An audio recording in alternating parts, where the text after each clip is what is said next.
I am working on a rubberhose game, Untold Capers, based on the origins of Oswald the Lucky Rabbit and Mickey from Steamboatwillie, two 1930s cartoons, now in public domain. So I've done a ton of invisible progress. I added the controllers and gamepad's compatibility, plus allowing you to set it in the settings. I made a shader that adds bowling lines to anything I want. Basically, I spent too much time trying to make a shader that makes everything looks rubbery, but I wasn't successful there. I also fixed more bugs than I can count. I literally refactored the entire character controller.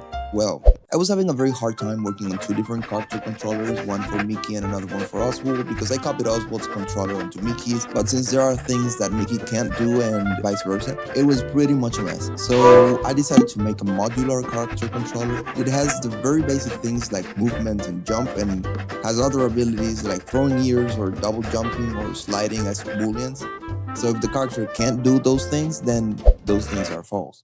I also made other visible changes. I remade the steamboat, so that is now an actual playable boat. I remade the ocean on this level on the Plane Crazy, which is the same level. I made Mickey roll, literally. I made the 1930s World Cup football, don't ask me why.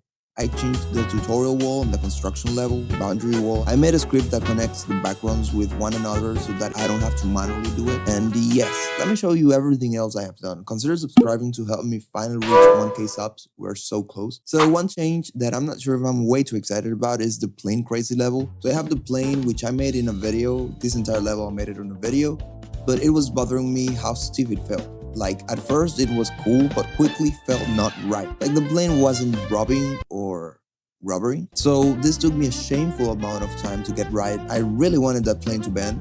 So I tried making a shader, which didn't get me far. I tried separating the plane into segments, and I wasted so much time. But that's just because I'm stupid. I mean, I literally have a tutorial about how to make this same stretchy effect. I just hadn't realized it's basically the exact same thing.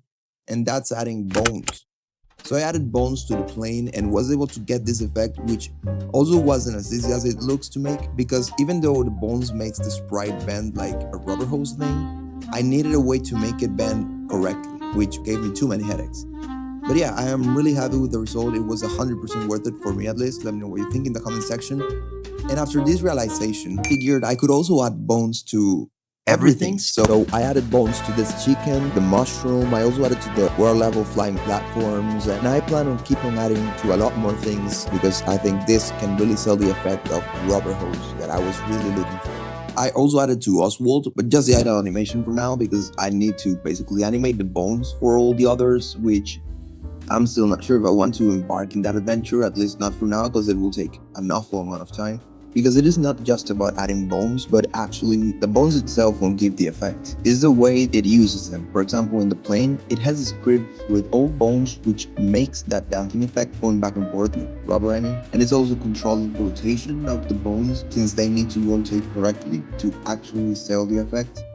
Anyways, there are many other things I've been struggling with in this game, like the music. I've been working on it and I think it's going okay so far, but that's also quite hard to get right, especially because I want the music to be synced with some of the levels and also with what's going on in the scene. So among other things, I also made an ink barrel, which I added to the steamboat. I made a street light for the town, also a wooden box, a wheel, and a mushroom, and all those things are also part of the town. For the countryside location, I made a windmill and chickens. So just so you know, I have paused all my other projects and works and decided to go all in with this one to really push this game forward.